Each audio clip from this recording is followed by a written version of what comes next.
Good morning students. आज हम पढ़ेंगे obtaining foreign gene product, page 203। अभी तक हम इस चैप्टर में ये पढ़ा है कि जो हमारा टारगेट जीन है, यानी कि जिसमें कोई बेनिफिशियल कैरेक्टर है, उसको उसके सोर्स जीनोम से कट करके रेस्ट्रिक्शन एंजाइम से लेके आते हैं एक वेक्टर के पास, जिसमें हमने सेम रेस्ट्रिक्शन एंजाइम से कट लगाया होता है। उन दोनों के लाइगेशन से बनता है रिकॉम्बिनेंट डीएनए। उस रिकॉम्बिनेंट डीएनए का ट्रांसफॉर्मेशन कराते हैं किसी सेल को, और अगर उस सेल को कोई प्रॉपर मीडियम दिया जाए, लार्ज स्केल पर उसका मल्टीप्लिकेशन यानी कि कल्चर की जाए, तो उससे उसका जीन प्रोडक्ट बन सकता है, उस जीन का जो कि हमने फॉरेन जीन इंसर्ट कराया था वेक्टर के थ्रू। इस तरह से जो जीन या इससे जीन प्रोडक्ट यानी कि प्रोटीन बनता है, उसे कहते हैं रिकॉम्बिनेंट प्रोटीन। यही हम कल देख रहे थे, ठीक है। When you insert a piece of alien DNA into cloning vector and transfer into bacterial, the alien DNA gets multiplied, ठीक है। अब तो उससे इस तरह का प्रोटीन जो बनता है, उससे ये फिर इसको हम दूसरे शब्दों में क्या कह सकते हैं कि अगर हम उस बैक्टीरियल सेल को एक मशीनरी की तरह यूज करें, सेलुलर मशीनरी की तरह, तो उससे हम अपने काम के प्रोटीन लार्ज स्केल पर बनवा सकते हैं। यानी कि ऑर्गेनिज्म को हमने किस तरह से यूज़ किया, एक बड़ी फैक्ट्री के रूप में। तो हमारे काम के मॉलिक्यूल्स या प्रोटीन्स कौन से होते हैं, जैसे कि एमिनो एसिड्स, जैसे कि ऑर्गेनिक एसिड्स, जैसे कि एंटीबायोटिक्स, जैसे कि एल्कोहल्स, ठीक है। तो ये सब एल्कोहल्स के केस में जो बड़ी वो होता है, बायोरिएक्टर्स होते हैं, उनको क्या नाम दिया जाता है, फर्मेंटर्स। तो अब हम देखेंगे कि दूसरे मॉलिक्यूल्स को बनाने के का तरीका क्या होता है। After having cloned the gene of interest and having optimized the conditions to induce the expression of target protein, one has to consider producing it on large scale. ये जो प्रोसेस होता है जिसमें कि किसी रिएक्शन को पहले हमने छोटे स्केल पर करके देख लिया कि क्या वो बैक्टीरिया रिकॉम्बिनेंट प्रोटीन बना रहा है, उसके बाद उसको हम करते हैं लार्ज स्केल पर प्रोडक्शन, जिसमें कि इंडस्ट्रियल लेवल के जो बायोरिएक्टर्स हैं उसमें हम करके देखते हैं। तो इस तरह का जो मेथड होता है जिसमें कि पहले किसी रिएक्शन को छोटे लेवल पर लैब में करके देखा, फिर इंडस्ट्री के लेवल पर उसे ट्रांसफर करते हैं, इसको कहते हैं अपस्केलिंग।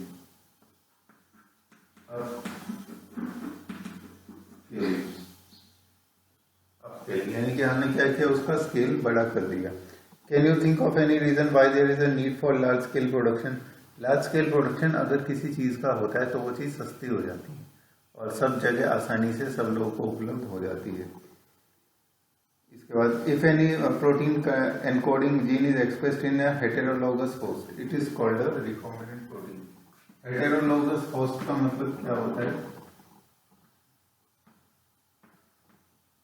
हेटेरोलोगस होस्ट का मतलब होता है कि जो टारगेट जीन ली है वो जिस जीनोम से ली है ना, वो जीनोम इस ऑर्गेनिज्म का नहीं है।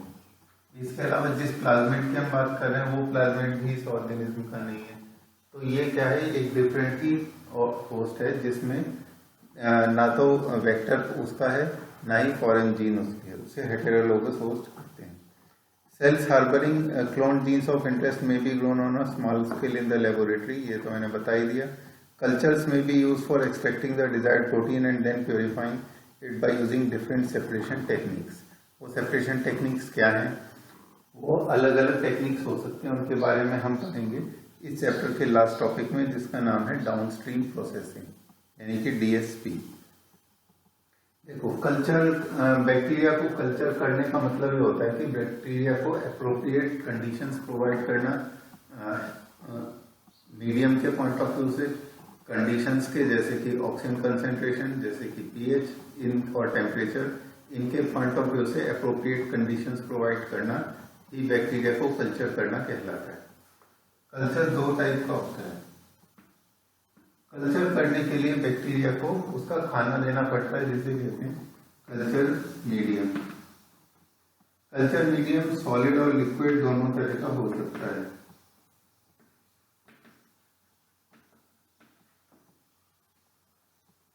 ठीक है, लिक्विड वाले मीडियम को नाम दिया जाता है ब्रोथ, और सॉलिड वाले के नाम के आगे जुड़ा होता है अगार। ये अगार वही है जो जेलिडियम और ग्रेसिलेरिया नाम की रेड एल्गी से ऑब्टेन होता है, सॉलिडिफाइंग एजेंट है। इसकी अपनी कोई न्यूट्रिशनल फीचर नहीं है, ये सिर्फ उनका जो फूड है यानी कि मीडियम है उसको सॉलिडिफाई करने के लिए ऐड किया जाता है। और लिक्विड वो होता है जिसको कि वाटर में डिस्टिल वाटर में डिसॉल्व करके मीडियम को प्रिपेयर करते हैं, उसको कहते हैं ब्रॉथ। सेल अच्छा, ये तो हुए कल्चर मीडियम के टाइप। और कल्चर करने के जो तरीके हैं वो भी दो तरह के हैं। एक तो होता है continuous culture,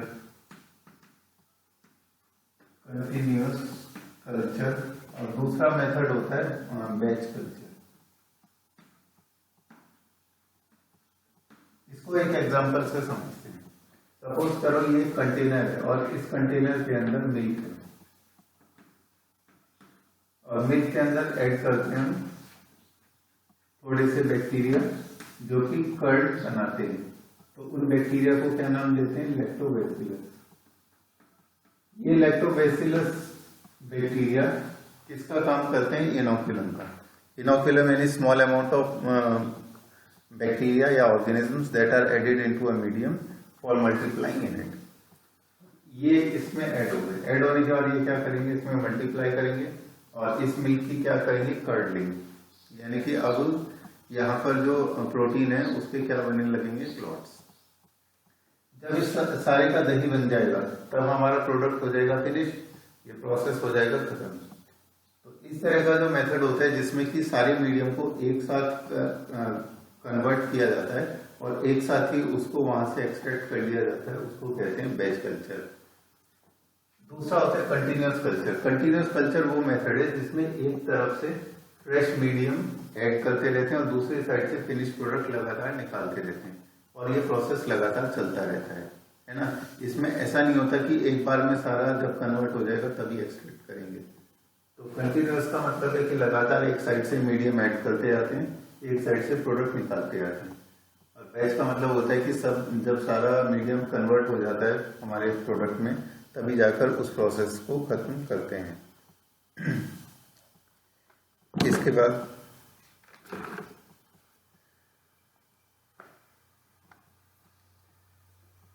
This type of culture method produces a larger biomass leading to high yield of desired protein. तो अब ये जो कंटिन्यूअस कल्चर मेथड है इससे हमारे पास क्या बन जाता है? बहुत सारा डिजायर्ड प्रोटीन बन जाता है।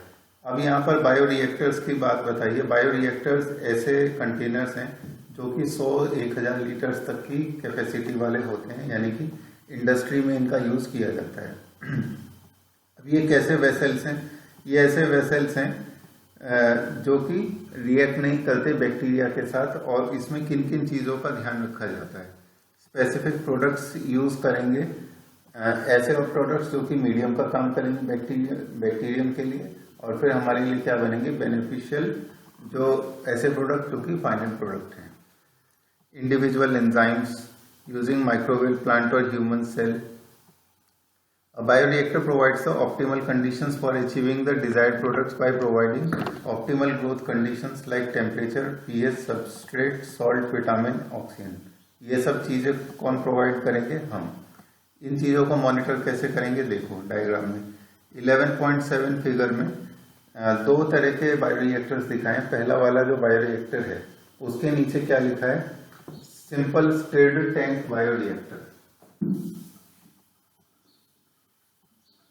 पहली टाइप का जो बायोरिएक्टर बताया है उसका नाम है सिंपल स्टिर्ड टैंक।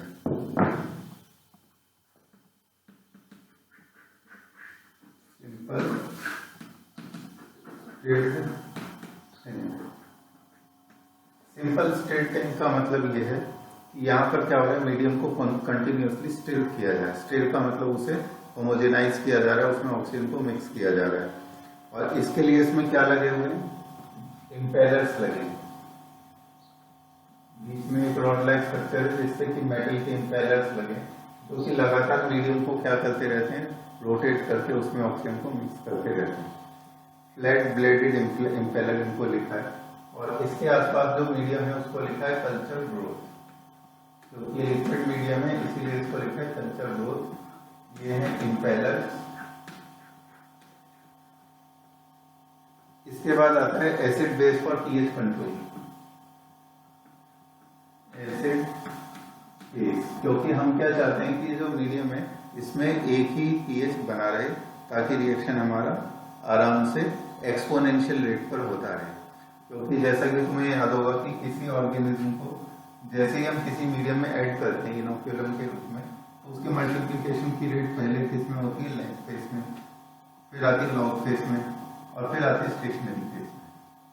ठीक है, तो ये बैक्टीरिया जो मल्टीप्लाई हो रहे हैं ये खूब तेजी से मल्टीप्लाई होते हैं, यानी कि एक्सपोनेंशियल जिसे लॉग फेज भी कहते हैं। तो उसके लिए क्या जरूरी है, उसके लिए कंटिन्यूस इसमें कंडीशंस को मॉनिटर करना जरूरी है।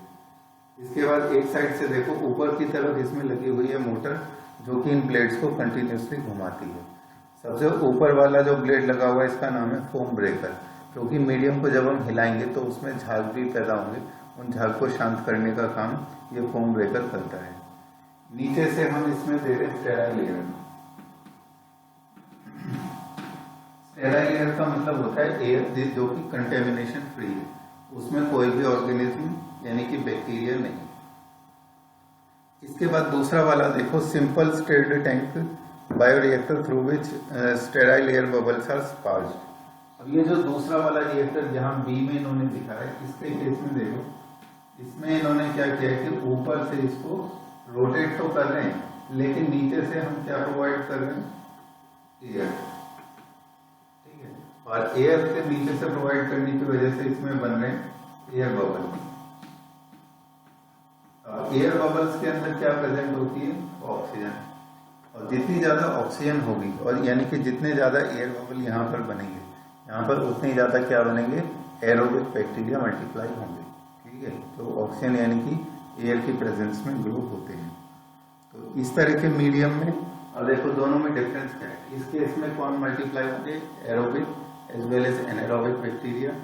यहाँ क्या मल्टीप्लाई होंगे, एरोबिक बैक्टीरिया मल्टीप्लाई होंगे। ये इसमें डिफरेंस है, क्योंकि यहाँ हम क्या बना रहे हैं, बबल्स बना रहे हैं और जितने ज़्यादा बबल होंगे उतने ज़्यादा क्या होगा, उतना ज़्यादा गैसेस का डिफ्यूजन होगा और जिसकी वजह से क्या होगा, एरोबिक बैक्टीरिया ग्रो होंगे। इसके बाद if you look at the figure closely you will see that bioreactor has an agitator system and oxygen delivery system and a foam control system, temperature control system। ये तो पहले वाले क्या बताया, pH control system and sampling ports so that small volumes of culture can be withdrawn periodically। ये जो bioreactors होते हैं बड़े बड़े, इसमें सैम्पलिंग पोर्ट्स भी होते हैं। जैसे सपोज करो कि हम एल्कोहल बना रहे हैं तो उसका सैंपल समय समय पर चेक करने का कि जो हमारी एल्कोहल बन रही है तो उसमें एल्कोहल कंसंट्रेशन कितना है ना। जैसे वाइन बन रही है बहुत बड़े कंटेनर में, तो उस वाइन में एल्कोहल का कंसंट्रेशन कितना है। इसी तरह से अगर हम कोई एंटीबायोटिक बना रहे हैं तो क्या उसकी जो क्वालिटी है वो सेटिस्फैक्ट्री है या नहीं, समय समय पर जांच करने के लिए उसके सैम्पलिंग पोर्ट्स भी होते हैं जहाँ से सैंपल लेके उसको चेक कर सकते हैं। इसके बाद आता है लास्ट टॉपिक जिसका नाम है डाउनस्ट्रीम प्रोसेसिंग।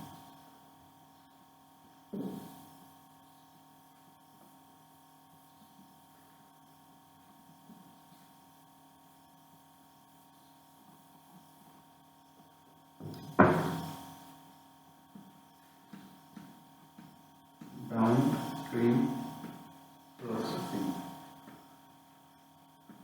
पहले तो डाउनस्ट्रीम का मतलब समझते हैं क्या है कि अगर ये एक पानी का झरना है तो इस पानी के झरने का नीचे वाला जो पार्ट होता है उसे कहते हैं डाउनस्ट्रीम। स्ट्रीम का डाउन वाला पार्ट, और ये होता है अपस्ट्रीम। ये डाउनस्ट्रीम और अपस्ट्रीम वर्ड इससे पहले वहां भी पढ़े होंगे डीएनए में। जो 5 प्राइम वाली डायरेक्शन होती है डीएनए की उसे कहते हैं अपस्ट्रीम है, और 3 प्राइम एंड वाली जो होती है उसे कहते हैं डाउनस्ट्रीम। डाउनस्ट्रीम प्रोसेसिंग का मतलब यहाँ पर यह है कि जब रिएक्शन का एंड हो जाता है बायोरिएक्टर्स में, तब जो फिनिश प्रोडक्ट है जिसको हम रिकॉम्बिनेंट प्रोटीन या बेनिफिशियल प्रोडक्ट भी कहते हैं, उसको वहाँ से आइसोलेट और प्योरीफाई करने के जो प्रोसेस हैं उनको डाउनस्ट्रीम प्रोसेसिंग कहते हैं। डाउनस्ट्रीम प्रोसेसिंग करने के कई सारे तरीके हैं। Product has to be subjected through a series of processes before it is ready for marketing as a finished product. तो इसमें क्या करते हैं हम, सेपरेशन और प्योरिफिकेशन, उनको हम डाउनस्ट्रीम प्रोसेसिंग कहते हैं। जब हमने उसका सेपरेशन और प्योरिफिकेशन कर लिया,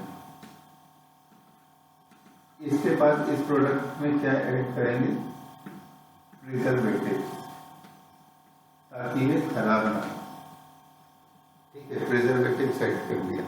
सच formulation has to undergo through clinical trials in case of drug. इसके बाद होंगे इसके क्लिनिकल ट्रायल्स। जैसा कि आजकल तुम सब देख रहे हो कि क्लिनिकल ट्रायल्स से गुजर रही है कोविड-19 की वैक्सीन, क्योंकि फाइनल जो स्टेप होता है किसी चीज़ के डेवलपमेंट में, उसके ट्रायल्स होते हैं, है ना। एक छोटे से ग्रुप के ऊपर उसकी टेस्टिंग की जाती है, उसके बाद उसे मार्केट में रिलीज करेंगे ताकि सब उसे यूज कर पाए। Strict quality control testing for each product is also required. Quality control यानी कि QC हर एक इंडस्ट्री में चाहे वो कुछ भी बना रही है, ड्रग्स बना रही है, कुछ और बना रही है, वहां पर क्वालिटी कंट्रोल यानी कि QC डिपार्टमेंट्स होते हैं। इन डिपार्टमेंट्स का काम ये होता है, ये देखना कि जो फिनिश प्रोडक्ट हम बना रहे हैं मार्केट में भेजने के लिए, क्या वो क्वालिटी के अनुसार सही है या नहीं। समय समय पर वो उसकी जांच करते रहते हैं। जैसे सपोज करो कि आज मेरे इस फैक्ट्री से यानी कि प्लांट से 100 फिनिश प्रोडक्ट निकले। अब उन 100 में से लगभग 5 या 10 की मैं जांच करूंगा कि क्या वो इस लायक थे कि उनको मार्केट में भेजा जाए, सारे क्राइटेरिया फुलफिल करते हैं। इसको क्वालिटी कंट्रोल कहते हैं। ठीक है, क्वालिटी कंट्रोल जैसा ही एक डिपार्टमेंट और होता है जिसका नाम होता है क्वालिटी एश्योरेंस, QA डिपार्टमेंट। ठीक है, इसके बाद आते हैं downstream processing and quality control testing vary from product to product. तो हर प्रोडक्ट की अलग होती है। जैसे सपोज करो कि हमने कोई एंटीबायोटिक बनाई, तो एंटीबायोटिक की फीचर क्या है कि वो बैक्टीरिया को किल करती है। तो हम लैब में ले जाके उस सैंपल की टेस्टिंग करेंगे कि क्या ये बैक्टीरिया को टारगेट कर पा रही है या नहीं। इसी तरह से अगर वाइन है तो उसमें अल्कोहल की प्योरिटी कितनी है, ठीक है, उसकी वाइन की क्वालिटी क्या है, ट्रांसपेरेंट है या नहीं, उसमें फ्लेवर कैसा है, ये चीज़ भी हम देख सकते हैं। और दूसरे प्रोडक्ट्स का भी हम इसी तरह से टेस्ट कर सकते हैं। इसके बाद ये चैप्टर होता है हमारा फिनिश, और कल से हम पढ़ेंगे बायोटेक्नोलॉजी एंड इट्स एप्लीकेशंस।